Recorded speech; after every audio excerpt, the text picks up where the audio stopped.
sing, bright regent of the heavens, say, why is everything either at sixes or at sevens? Say, why is everything either at sixes or at sevens? I have lived hitherto free from the breath of slander, beloved by all my crew, a really popular commander. But now my kindly crew rebel, my daughter to a tar is partial. Sir Joseph storms, and sad to tell, he threatens a court-martial.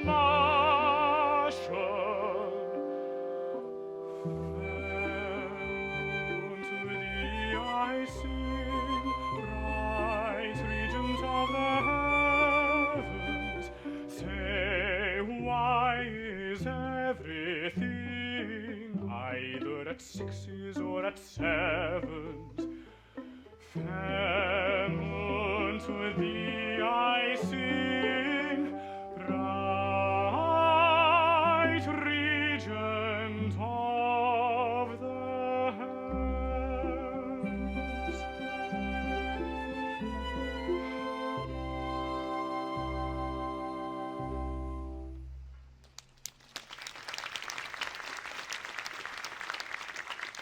How sweetly he carols forth his melody to the unconscious moon. Of whom is he thinking? Of some high-born beauty? It may be. Who is poor little Buttercup that she should expect his glance to fall on one so lowly? And yet if he knew, if he only knew! Aha, little Buttercup. Still on board?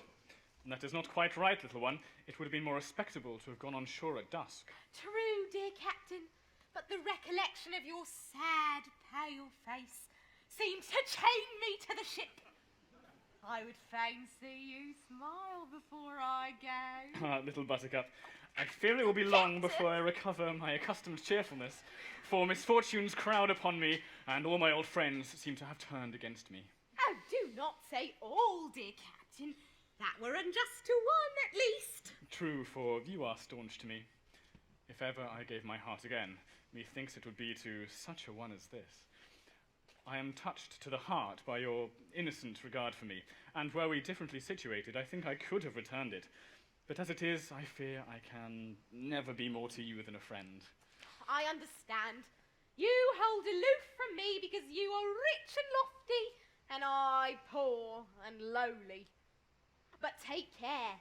The poor bumboat woman has a mystic blood in her veins, and she can read destinies. Destinies?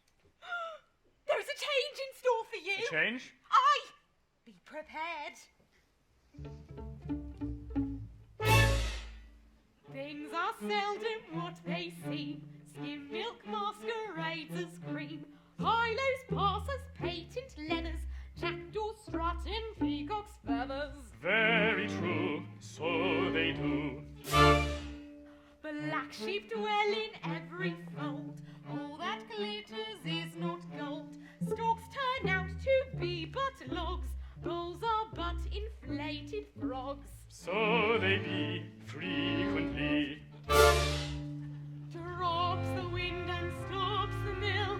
Turbot his ambitious brill. Gild the farthing if you will.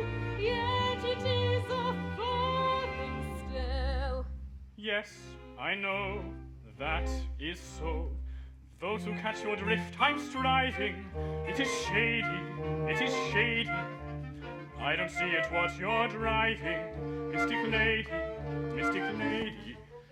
Stern convictions are me stealing, that the mystic lady is dealing in oracular revealing. Yes, I know That is so. Though I'm anything but clever, I could talk like that forever. Once a cat was killed by care. Only brave deserve the fair. Very true, so they do. Wink is often good as nod, spoils the child who spares the rod.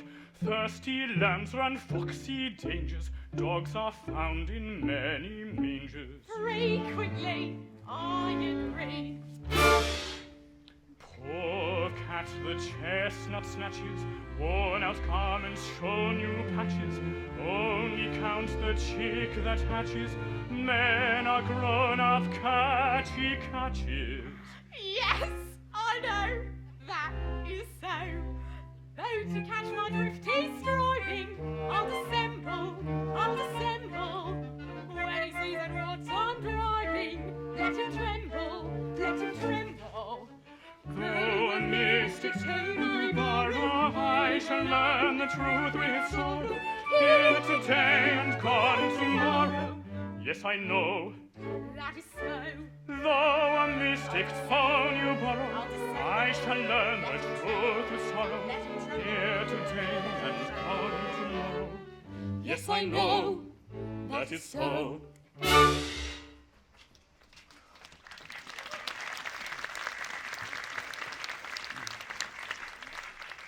Incomprehensible though her utterances are, I nevertheless feel that they're dictated by a sincere regard for me. But to what new miseries is she referring? Only time will tell. Captain Corcoran! Captain Corcoran!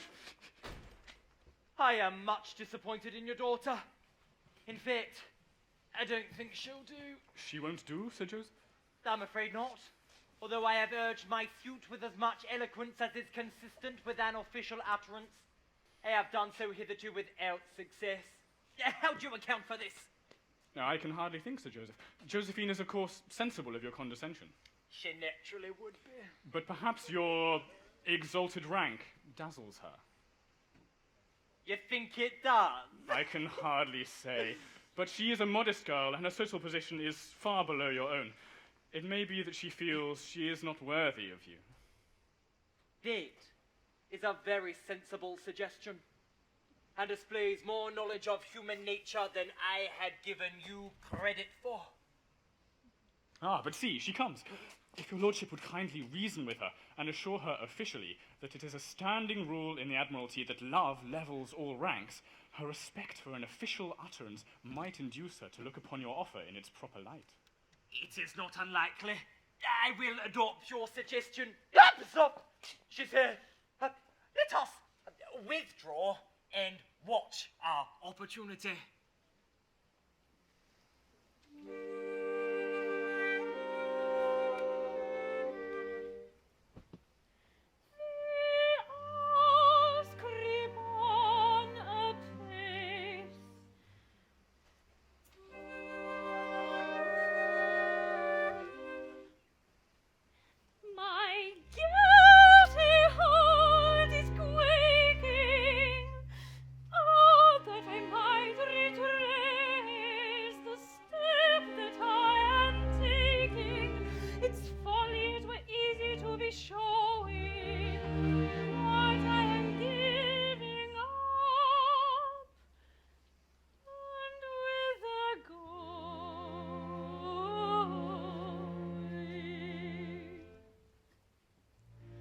On the one hand, Papa's luxurious home, hung with ancestral armour and old brasses, carved oak and tapestry from distant Rome, rare blue and white Venetian finger glasses, rich oriental rugs, luxurious sofa pillows, and everything that isn't old from Gilbert's.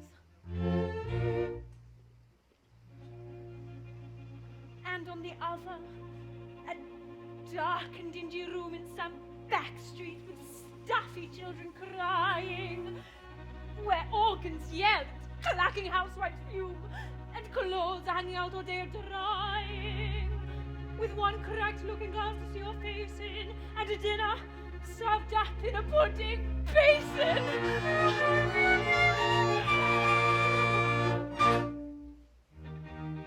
A simple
Madam, it has been represented to me that you are appalled by my exalted rank. I desire to convey to you officially my assurance that if your hesitation is attributable to that circumstance, it is uncalled for. Oh, then your lordship is of opinion that married happiness is not inconsistent with discrepancy in rank?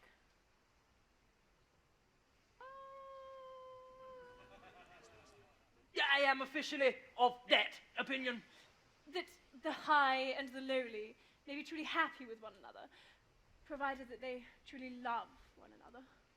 Madam, I desire to convey to you officially my opinion that love is a platform upon which all ranks meet. I thank you, Sir Joseph. I did hesitate, but I will hesitate no longer. He little thinks how eloquently he has pleaded his rival's cause.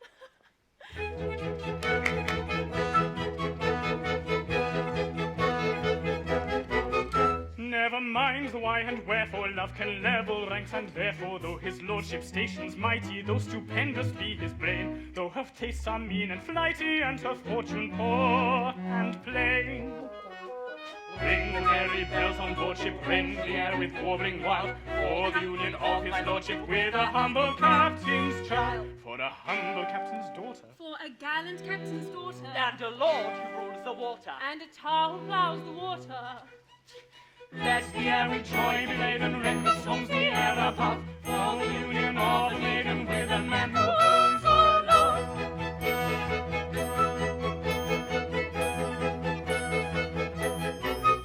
Never mind the why and wherefore, love can level ranks, and therefore, though your nautical relation in my set would scarcely pass, though you occupy a station in the lower middle class. Ring the merry bells on board ship, rend the air with warbling wild, for the union of his lordship with a humble captain's child, for a humble captain's daughter, For a gallant captain's daughter, And a lord who rules the water. and a tar who plows the water. let the air with joy be laden, rend with songs the air above, for the union of the maiden with a man who owns her love.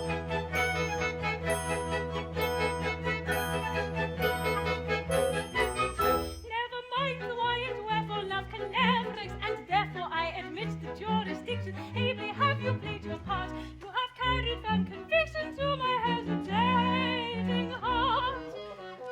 Ring the merry bells on board ship, rend the air with warbling wild, for the union of his lordship with a humble captain's child, for a humble captain's daughter, For a gallant captain's daughter, And a lord who rules the water. and a tar who plows the daughter. Let's hear with joy blatant, ring the merry bells on board ship, for the union of the maiden. for her union with his lordship, ring songs the air above, for the man who owns her love, ring songs the air above, for the man who owns her love.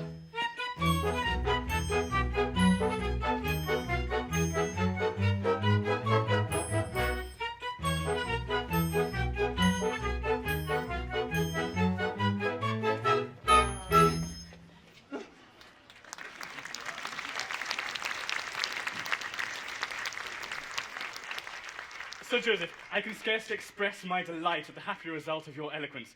Your argument was unanswerable. Captain Corcoran, the MP for Uxbridge and South Ruislip, imparted to me this glorious advice. Before an election, always promise the world with an official utterance. After an election, never leave London. And, Captain Corcoran, it is one of the happiest characteristics of this glorious country that official utterances are invariably regarded as unanswerable.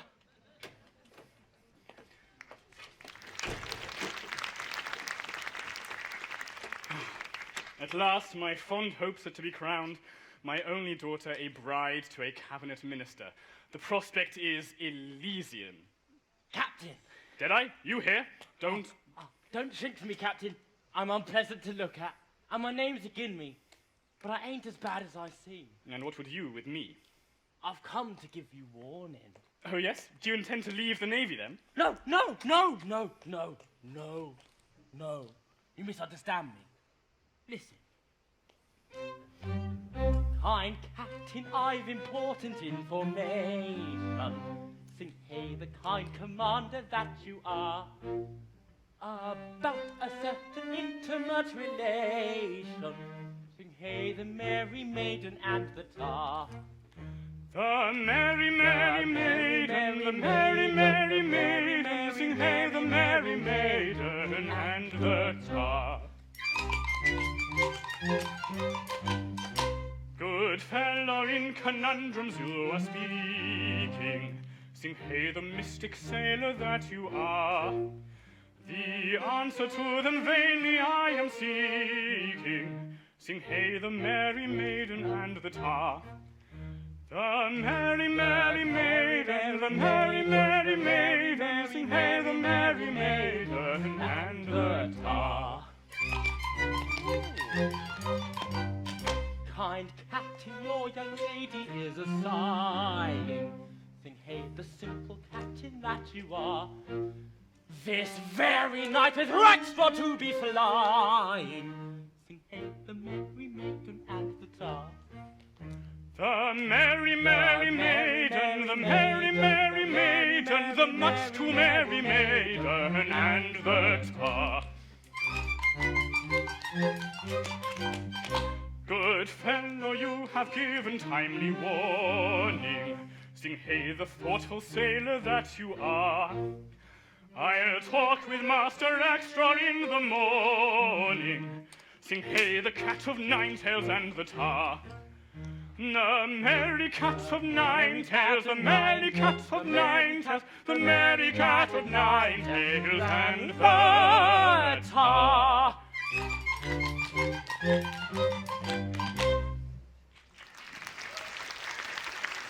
Dick Deadeye, I thank you for your timely warning. I will at once take means to arrest their flight. This boat cloak will afford me ample disguise. They are foiled.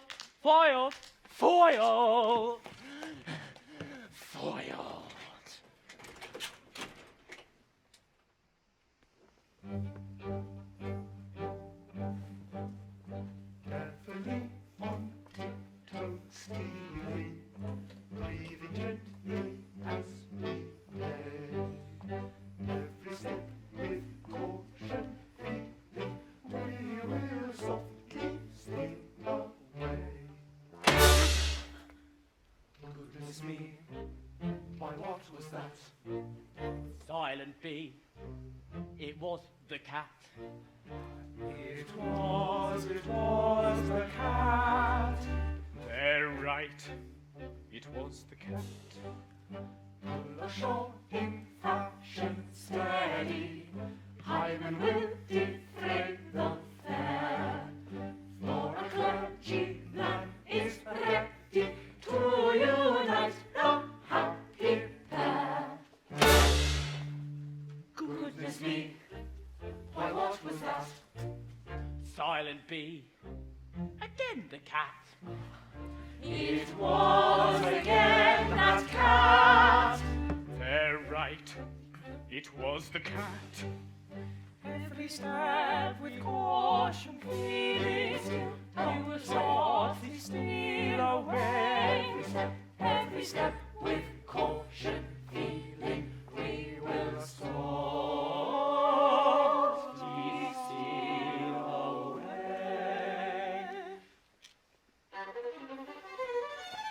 Hold!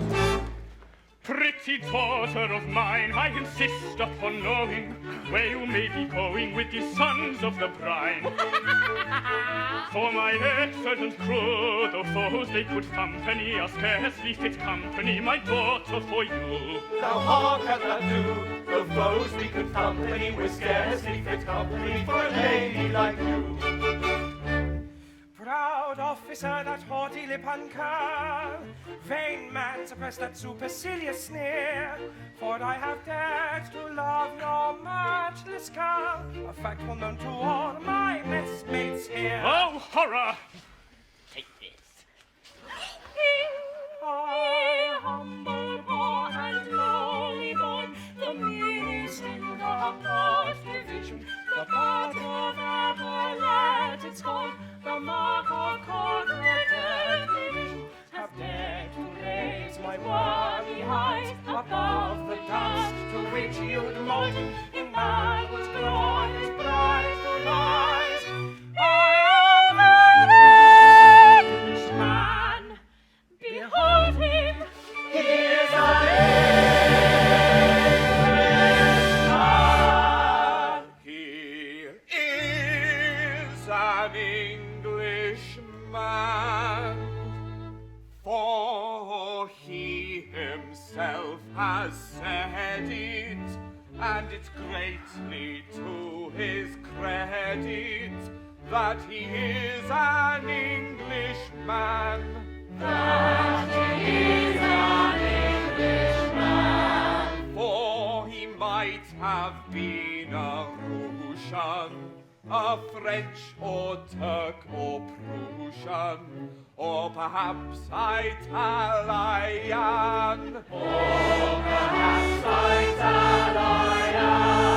But in spite of all temptations to belong to other nations, he remains an Englishman. He remains an Englishman.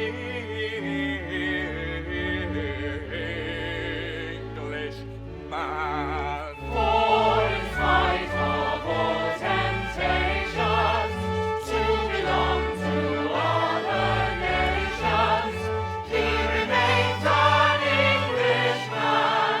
He remains an Englishman.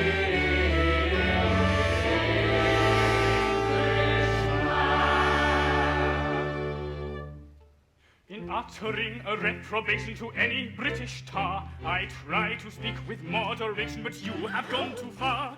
I'm very sorry to disparage a humble foremost lad, but to seek your captain's child in marriage, why, dammy, it's too bad. Yes, dammy, it's too bad. Yes, dammy, it's too bad. Did you hear him? Did you hear him? Oh, the monster of the best. Did you hear him? Did you hear him? He is swearing. Yes, it's swearing. My pain and my distress, I find it is not easy to express. My amazement, my surprise, you will learn from the expression of my eye. My lord, one word, the facts are not before you. The word was injudicious, I allow. But hear my explanation, I implore you, and you will be indignant too, I vow. I will hear of no defense. Attempt none if you're sensible. That word of evil sense is wholly indefensible. Go, rebel, get your hands to your cabin with celerity. This is the consequence of ill-advised asperity. This is the consequence of ill-advised asperity. Or I'll teach you all along to refrain from language strong, for I haven't any sympathy for ill-bred talk. No more have his sisters nor his cousins nor his aunts. No more have his sisters nor his cousins nor his aunts. No more have his sisters nor his cousins nor his aunts. His sisters and his cousins to be reconciled, cousins nor his aunts. For he is an Englishman. For he himself has said it, and his greatly to his credit that he is an Englishman. That he is an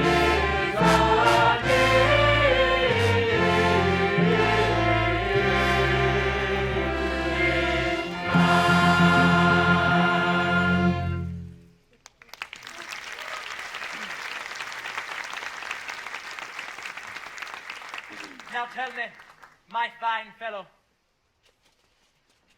for you are a fine fellow, Yes, Your Honour. How came your captain so far to forget himself? I'm sure you had given him no cause for annoyance. Well, please, Your Honour, it was thus wise. You see, I'm only a topman, a mere foremast hand. God, don't be ashamed of that. Your position as a top man is a very exalted one. Well, Your Honour, you see, love burns as brightly in the forecastle as it does on the quarterdeck, and Josephine is the fairest bud that ever blossomed on the tree of a poor fellow's wildest hopes. Darling. She is the figurehead of my ship of life, the bright beacon that guides me into my port of happiness, the rarest, the purest gem that ever sparkled on a poor but worthy fellow's trusting brow. Very pretty, very pretty. Insolent sailor! You shall repent this outrage. Seize him! Mr. Joseph, spare him, for I love him tenderly. Pray don't. I will teach this presumptuous mariner to discipline his affections. Have you such a thing as a dungeon on board? We have. Oh, we have. Then load him with chains and take him there at once!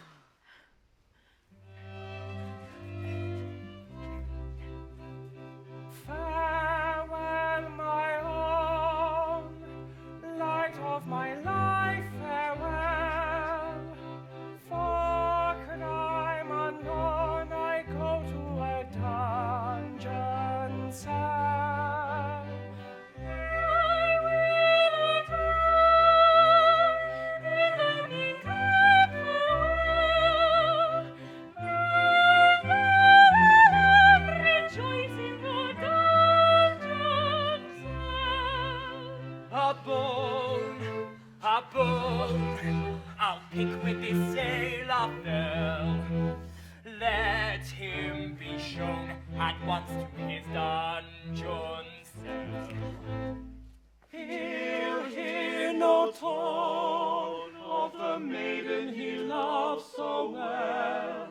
No telephone communicates with his self. But when is known the secret I have to tell, wide will be thrown the door of his dungeon cell. Farewell, my own, light of my life so well.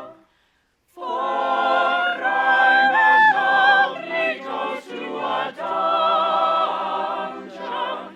a dungeon cell.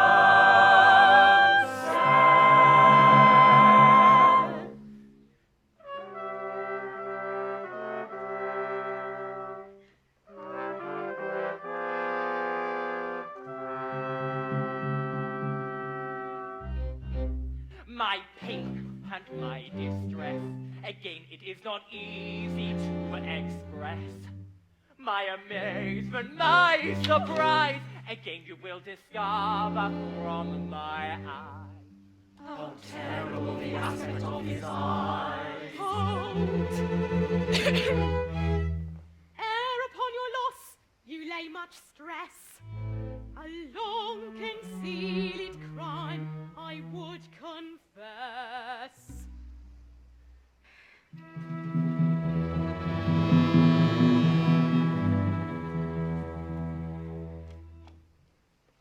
Many years ago, when I was young and charming, as some of you may know, I practiced baby farming. Now this is most alarming. When she was young and charming, she practiced baby farming. How many years ago? Two tender babes I nursed. One was of low condition, the other upper crust, a regular patrician. Now this is the position. One was of low condition, the other a patrician. How many years ago?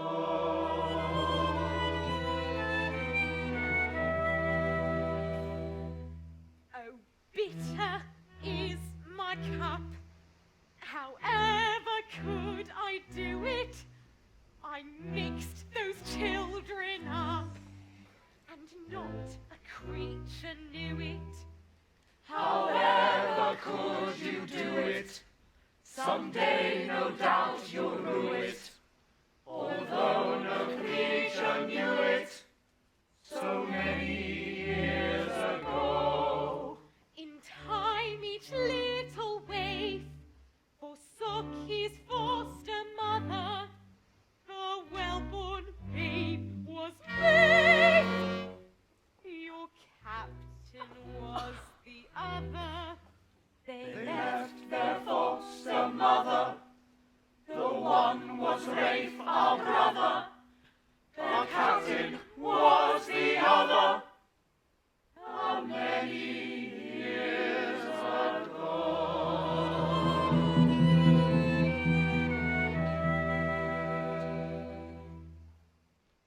Then am I to understand that Captain Corcoran and Rafe were exchanged in childhood's happy hours, that Rafe is really the captain, and the captain is Rafe?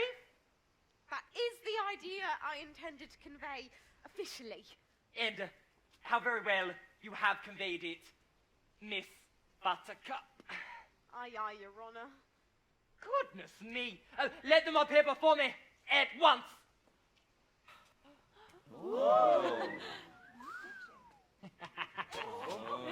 My father, a common sailor. It is hard, is it not, my dear? Goodness me. This is a very singular occurrence. I congratulate you both. Desire that remarkably fine seaman to step forward. Corcoran, 3 paces to the front. March. If what? I don't understand. If you please. What? Oh, perfectly right. If you please. If you please. You are a remarkably fine fellow. Yes, Your Honour. So it seems that you were Rafe, and Rafe was you. So it seems, Your Honour. Well, I need not tell you that after this change in your condition, a marriage with your daughter will be out of the question. Oh, don't say that, Your Honour. Love levels all ranks. Oh, it does, to a considerable extent, but it does not lower them as much as that. Here, take her, sir, and mind you treat her kindly. Oh, bliss! Oh, rapture! Oh, rapture! Oh, bliss!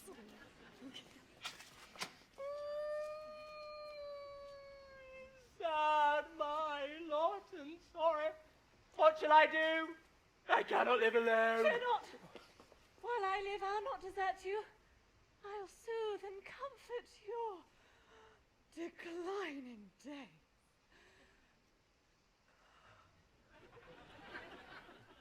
No, don't do that. Yes, indeed. I'd rather. Oh, you're very well then. Tomorrow morn, our vows shall all be plighted. 3 loving pairs on the same day.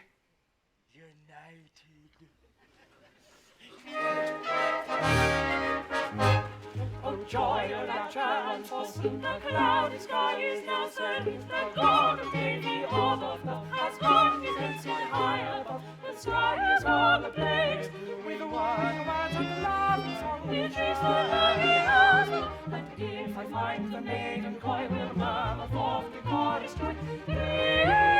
Leave me round the lakes. For he is the captain of the Pinafore. And the mighty captain too. And though before my fall I was captain of you all, I'm a member of the crew. And though before his fall he was captain of us all, he's a member of the crew. I shall marry with a wife my humble rank of life, and you my own are she. I must wander to and fro, but wherever I may go, I will never be untrue to thee. What, never? No, never. What, never? Well, hardly ever. Hardly ever be untrue to thee. Then give 3 cheers and 1 cheer more for the former captain of the Pinafore. And give 3 cheers and 1 cheer more for the captain of the Pinafore. For he loves little Buttercup, dear little Buttercup. Though I could